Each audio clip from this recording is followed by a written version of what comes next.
Alors, je vous laisse voir mes deux petits exercices de peinture que j'ai fait à l'occasion des fêtes de Noël. Voilà, deux exercices de neige. On prépare les colis. Et puis regardez, on va vous envoyer les calendriers pour qu'on puisse détacher la page du calendrier chaque jour et qu'on ait la même page à lire. Ça va être super. Voilà, donc les calendriers vont partir bientôt. Et puis vous allez recevoir un numéro de téléphone. Avec votre numéro de téléphone, le suivi du colis. Donc je vous ai mis au plus près de ce que je pensais de chez vous par rapport à votre adresse pour que vous puissiez le récupérer dans un mondial relais. Juste, il y a des personnes qui ne nous ont pas envoyé le numéro de téléphone, donc on n'a pas pu envoyer les calendriers. Donc j'espère qu'on en aura assez quand vous allez nous répondre. On vous aura demandé de vous envoyer le numéro de téléphone. Pour le suivi colis, dommage pour vous parce qu'il risque de plus avoir de calendrier. Voilà, bon, ben, ça sera pour l'année prochaine. De toute façon, on refera l'année prochaine peut-être en plus grand et de façon différente. Merci. En fait, ce matin, on a eu à cœur d'amener un calendrier à une personne qui se trouve à 40 km de chez nous. Et je savais que c'était une personne qui souffrait, mais je ne m'attendais pas à ça. Alors Adriana, voilà, bah dis-nous un petit peu, elle ne veut pas te filmer, mais donc on respecte tout à fait. Dis-nous un peu ta vie, ce qui est, pourquoi tu es un peu dans le désespoir aussi. Voilà. Bonjour à tous, bonjour tout le monde. Je remercie déjà les parents de Fiona de m'avoir apporté ce calendrier. Je suis très surprise, très agréablement contente de pouvoir connaître le papa de Fiona. Il est comme dans les vidéos, hein, très Simple. naturel, simple, voilà, tout à fait. Donc moi j'ai 34 ans, je suis atteinte du diabète depuis l'âge de 23 ans. Ouais. J'ai perdu aussi ma sœur qui avait 21 ans et mon papa, 62 ans, d'un cancer qui s'est généralisé. Donc je comprends tout à fait les souffrances des parents de Fiona parce que c'est vraiment des moments très difficile. Et puis tous ceux de la chaîne aussi qui nous suivent, qui ont c'est les mêmes difficultés, qui ont perdu des parents. Elle a perdu son papa, c'est ça, hein, c'est ça, d'un cancer. Et ma sœur aussi. Et sa sœur aussi. Faute médicale. Fait médicale, erreur médicale. Donc c'est vrai que c'est une souffrance à vie. Surtout que là, c'est les périodes de Noël, donc il manque toujours des personnes très chères. Hein, c'est sûr. Dans notre cas. Et ça change toute une vie. Voilà. Donc la perte d'un enfant, c'est ce qu'il y a de plus pire au monde. Et selon la volonté de Fiona qui voulait qu'on aille vers les abonnés, eh bien c'est la première abonnée. Alors Adriana, t'es la première. Et ce qui est marrant, c'est qu'aussi elle m'a dit tout à l'heure, elle m'a confié, elle m'a dit, je la suis depuis le début. Toujours, et tu vois, voilà. Eh bien en fait, elle m'a donné une force, une force incroyable. Incroyable. Alors il y a un truc que j'avais ce matin. Parce qu'hier, je suis allé à Paris pour prier, justement. On a fait une réunion de prière à Paris. Je vous mettrai une vidéo. Et du coup, j'avais ce matin, quand je me suis levé, j'ai eu ce mot. On est tous fio. On est tous fio. Exactement. Je crois que ça va rester ça. Ah oui, voilà. Oui. Voilà. En tout cas, on a passé un petit temps avec Adriana, on a prié pour qu'elle reçoive l'amour et qu'elle a besoin, l'amour du ciel, l'amour extravagant du ciel. On a prié ensemble au nom de Jésus-Christ et elle a accepté le Seigneur dans son cœur. Et on a prié ensemble et maintenant, elle va continuer. Voilà, mettre des bûches dans la cheminée. Voilà. Et on vous laisse. En tout cas, c'est une grande joie d'avoir rencontré Adriana ce matin, d'être ensemble. Et elle était surprise de me voir arriver chez elle. Et elle a le calendrier dans sa main et elle va pouvoir ouvrir. Donc tous ceux qui ont reçu un calendrier, ils vont être heureux de recevoir une petite parole chaque jour. Et ça sera la même parole chacun. Donc ça va être super. Voilà, quand on va l'ouvrir, on pourra lire la parole ensemble. Voilà, en tout cas, on vous bénit et puis on vous souhaite de passer de bonnes fêtes de Noël, préparer ces fêtes. Voilà, la lumière puisse éclairer les ténèbres qui est venue il y a plus de 2000 ans. Allez, gros bisous, à bientôt. Voilà, nous étions 1000 à prier pour notre pays. Voilà, Jésus m'a renouvelé pendant ce temps. Ça fait vraiment du bien, on a besoin de passer des temps à part une journée, c'était bien. Juste ce petit témoignage pour vous dire combien la prière est importante.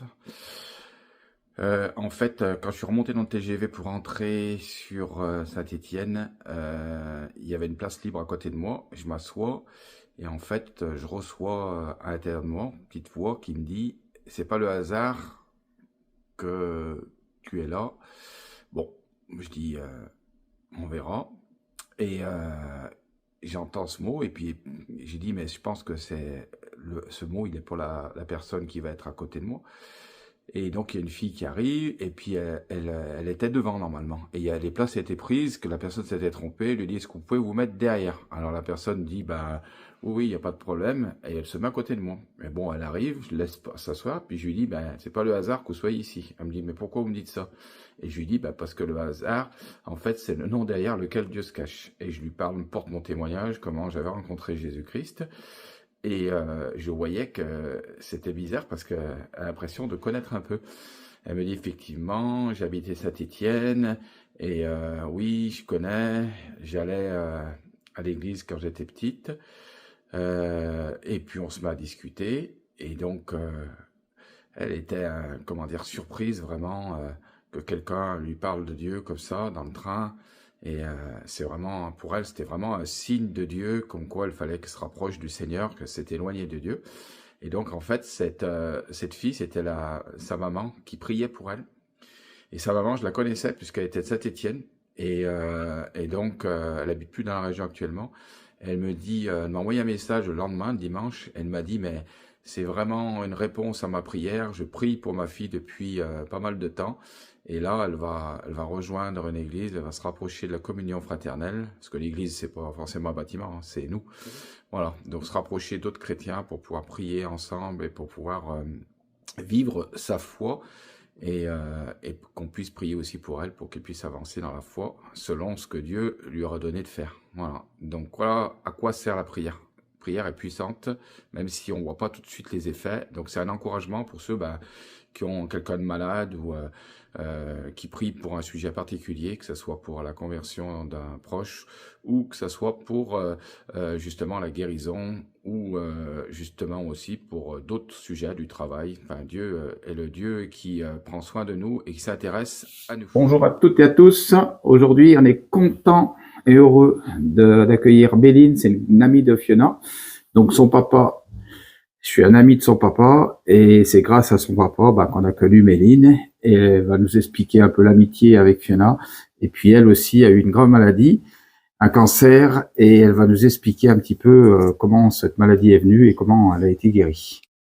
Du coup, moi je m'appelle Méline et j'ai donc connu Fiona grâce à mon papa qui était ami du coup avec ses parents.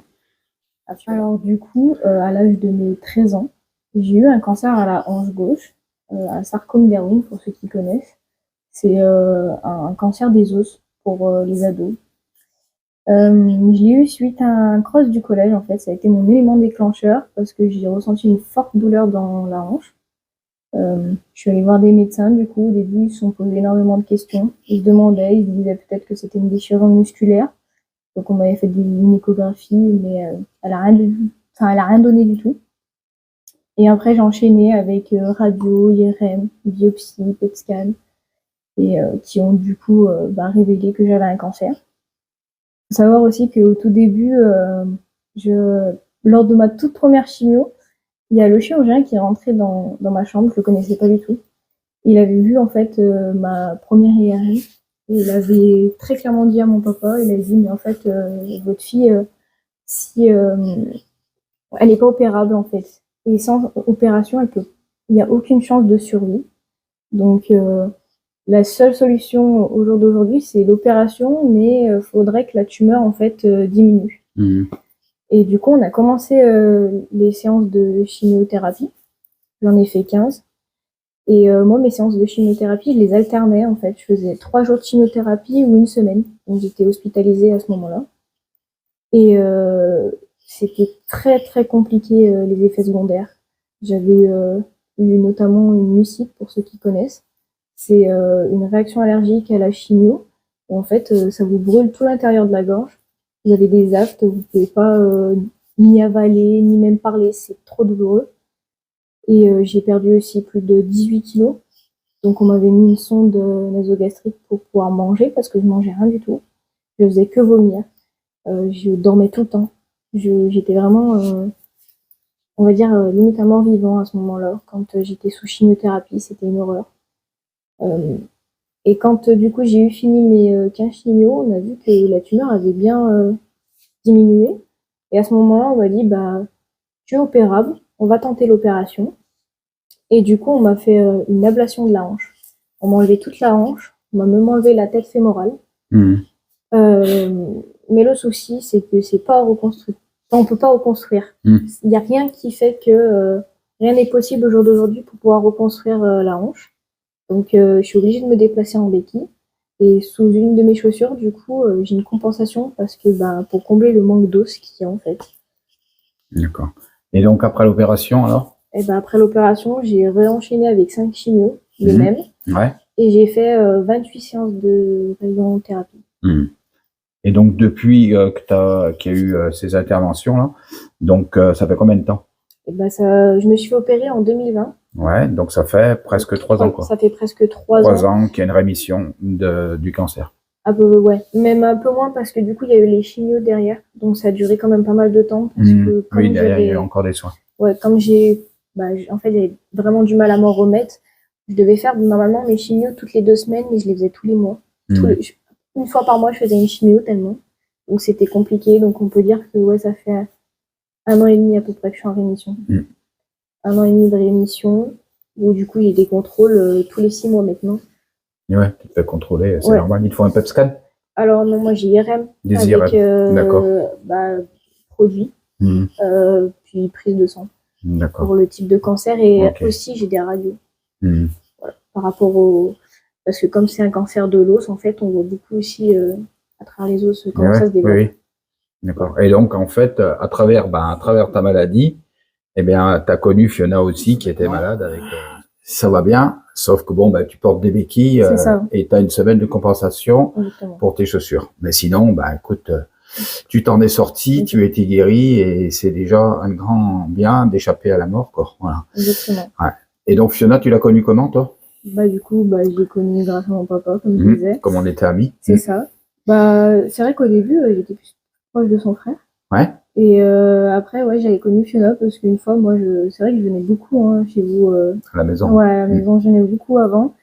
Et je l'ai rencontrée comme ça, Fiona, parce qu'on a fait un repas tous ensemble. Et de là, c'est vrai qu'on s'est beaucoup rapprochés parce qu'on s'entendait bien.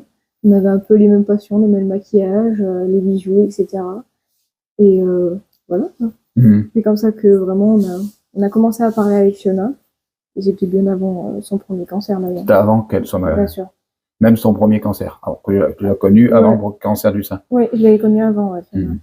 Ouais, on avait même fait des sorties avec son frère, je me rappelle, tous les 3. Et du coup, moi, avec Fiona, on a vraiment commencé à, on va dire, encore mieux se rapprocher. C'était vers la fin de son cancer du sein. C'est parce que c'est à ce moment-là où moi, je suis tombée malade aussi. Et du coup, on a commencé à s'aider, à se donner des petits conseils. Elle m'avait même aidée parce que au début, j'avais acheté une perruque. Je me rappelle, chez un perruquier. C'était une catastrophe. Vraiment. Est-ce que ta chimio, en fait, toi aussi, elle te faisait perdre des cheveux? Ah oui, mais j'ai perdu tous mes cheveux. Tous les cheveux. Et en fait, c'était inconcevable pour moi que mon père, par exemple, me voie sans mes cheveux. Donc, j'avais dit, moi, je veux une perruque. Et j'étais tellement pressée qu'au début, je suis allée chez un perruquier. J'en ai fait qu'à ma tête. J'ai pris une perruque. Alors, c'était pas aux cheveux naturels, mais... et du coup, c'était n'importe quoi à la fin. Et j'en avais parlé à Fiona parce qu'elle changeait tout le temps de perruque, etc. Et elle m'avait dit, mais si tu veux, je vais t'emmener dans un magasin que je connais très bien. C'était vers chez nous. Et elle a dit, là-bas, ils font plein de perruques et c'est des vrais cheveux, etc. Je suis sûre que tu vas t'y plaire. Et elle m'avait emmenée. Et elle m'avait même pris ma perruque, Fiona, parce que, en fait, quand j'ai vu une perruque, je suis tombée amoureuse de cette perruque. J'ai dit, waouh, on aurait dit mes cheveux d'avant. Et je l'ai essayé. Quand je suis sortie, elle me dit, ah ouais, on aurait dit toi d'avant. Du coup, elle m'a dit, je te la prends. Je te prends la perruque parce que, franchement, elle te va tellement bien. Et franchement, j'étais super contente. C'était Fiona, ça. Ouais, un grand cœur. C'est ça, elle m'avait fait un cadeau. Mais je la remerciais tout le temps. Je lui disais, franchement, je sais même pas comment te dire merci parce que ça, c'était vraiment important pour moi, les cheveux. C'est vrai, ça aide dans la maladie, c'est sûr. Ouais, en fait, le problème pour moi, ce que je ressentais à ce moment-là, quand j'avais mon cancer, c'est que quand je me voyais sans mes cheveux, c'est là où je me disais, je suis malade. Tandis que quand j'avais ma perruque, voilà. il y avait une partie de moi qui me disait, tu vas être guéri. C'est ça. Alors, moi, je me rappelle d'une fois où c'était vraiment critique. Alors, c'est qu'on t'avait donné un antibiotique très spécifique et est-ce que tu avais une infection, c'est ça, dans la hanche? Oui. Après l'opération, je me rappelle. Alors, même quand j'étais guérie, même, parce que j'ai été guérie et 4 mois après, j'ai chopé une infection. Une grosse infection, je me rappelle. Et il y avait comme une réplique de la maladie. Et du coup, ton papa, je me rappelle, m'a appelé avec Antoinette et on a prié vraiment, on a prié tout notre cœur pour toi. Et il lui avait donné une sorte d'antibiotique très, très, très, très fort. Oui. Et c'est des antibiotiques qu'on peut pas avoir dans le commerce, quoi. Enfin, dans le commerce, à la pharmacie, mais avec une ordonnance, c'est très spécifique. C'est ça. Et c'était la solution de la dernière chance. Et on a prié et là, ça a fonctionné. Et puis depuis, bah, t'es guéri, quoi. Oui. Voilà. Bah, c'était incroyable parce que le médecin, il se disait, bordel, mais t'as survécu à un cancer où on donnait pas cher de ta peau. Et là, t'as une infection qui sort comme ça, de nulle part. Et que vraiment, mais ça m'avait limite rendu encore plus malade. C'était horrible. Je disais, mais je vais jamais m'en sortir. J'avais passé 4 mois où j'ai plus de traitement, etc. Et là, on me dit, mais on me sort que j'ai une infection avec des douleurs atroces. Vraiment. J'avais la hanche violette, voire noire, tellement. Ah, vraiment. Ça m'avait... Ouais, c'est terrible. Et puis, je passais au bloc toutes les semaines, même plusieurs fois dans la semaine. C'était une horreur. Ouais, pour enlever l'infection, c'était ça. Il grattait un peu les parties qui étaient infectées, c'est ça? C'est ça, il grattait, puis on m'avait mis, pour ceux qui connaissent, c'est des redons. C'est un tuyau, en fait, carrément, qui ressort. Comme un drain. C'est ça, bah, c'est exactement ça. C'est un drain, ils appellent ça un redon. Et ben, à chaque fois, c'était rempli, quoi. Le médecin, il en devenait fou. Il disait, mais je comprends pas comment ça peut aller aussi vite.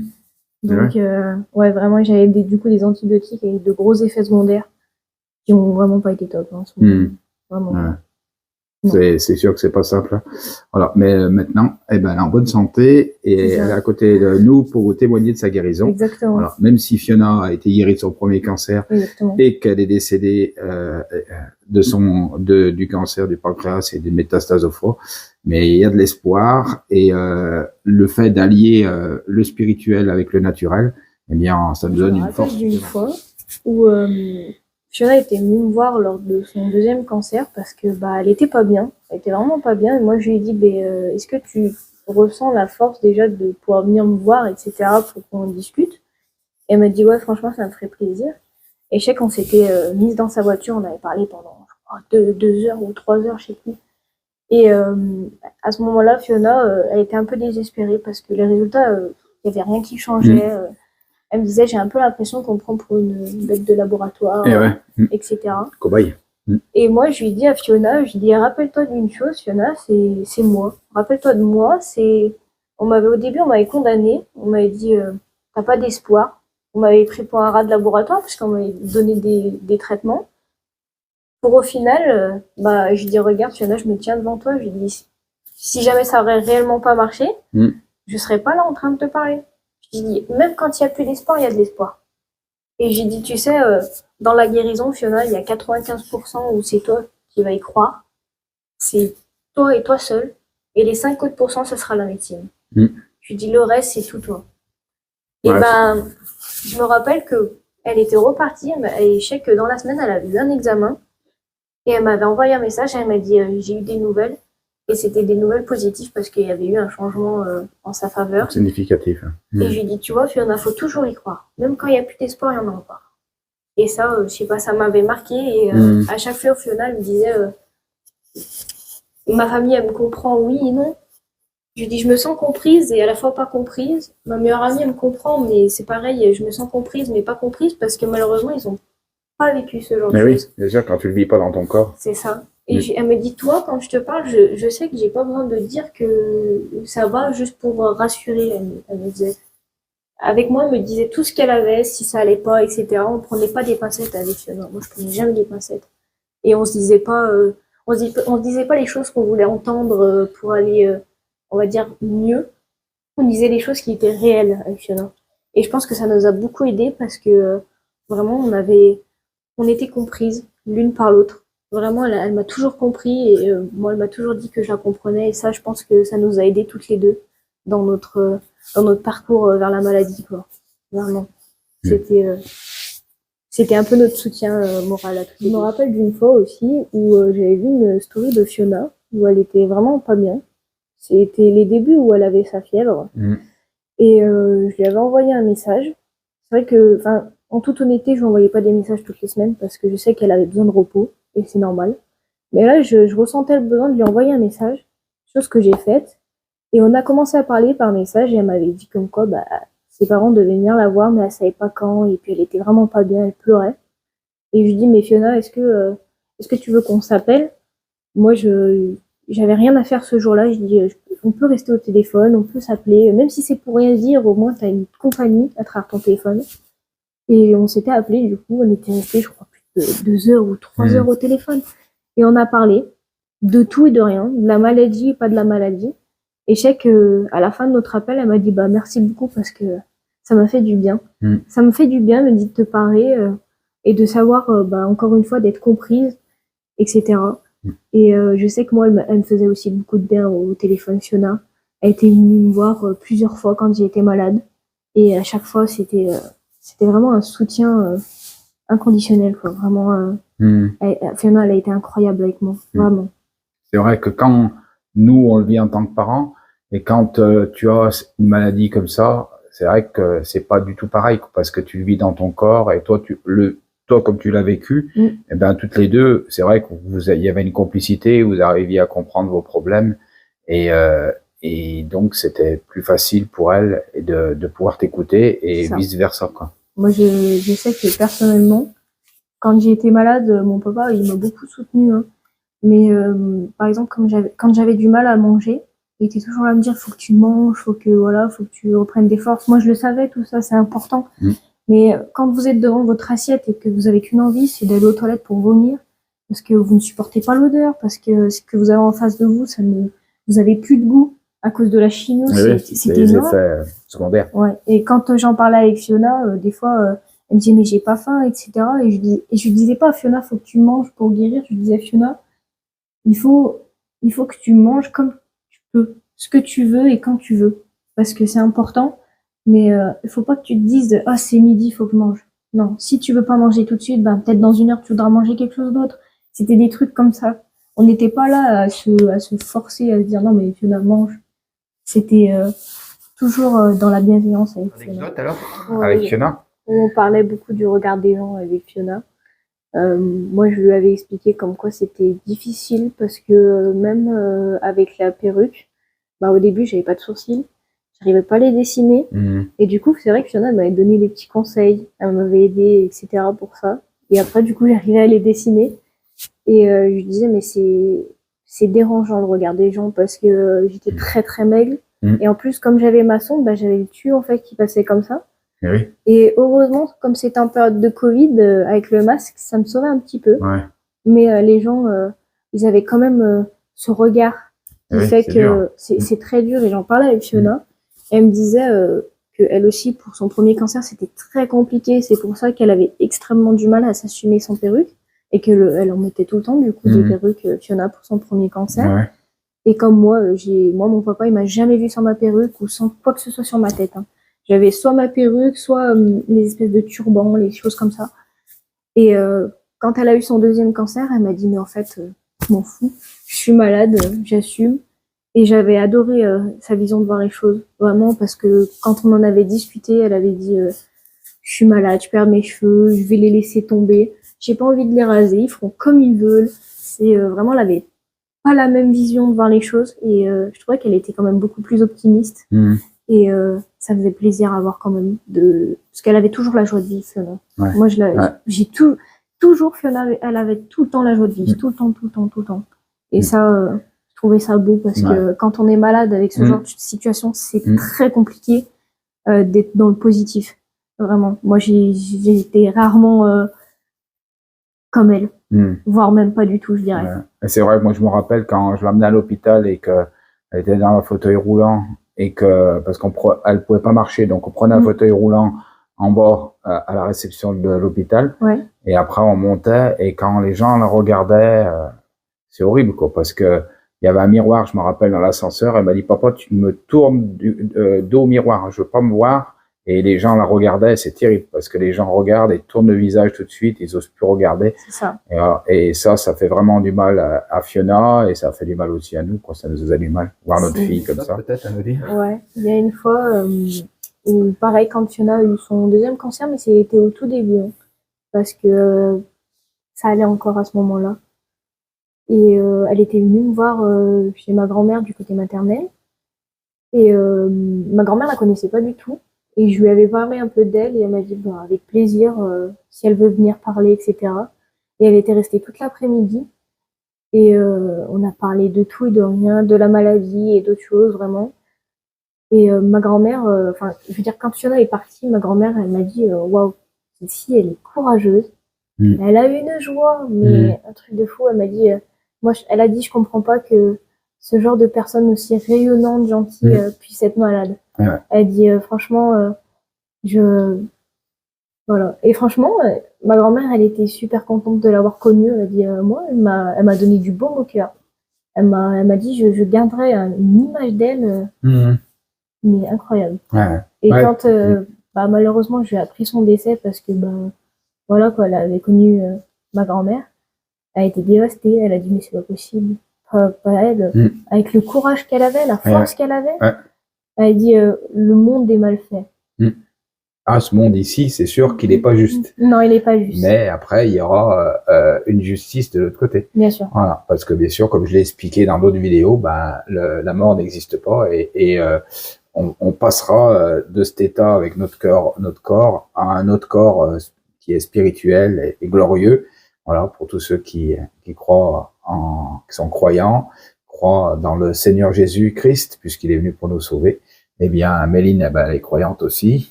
Elle a, à travers sa maladie, ben, elle s'est approchée du Seigneur aussi. Voilà, elle prie, elle a sa relation personnelle avec Jésus. Voilà. Et ça, c'est très important déjà pour tenir dans la maladie. C'est un appui. Elle a été guérie. Eh bien, écoutez, merci le Seigneur pour sa guérison. Alors, on continue à prier pour elle aussi.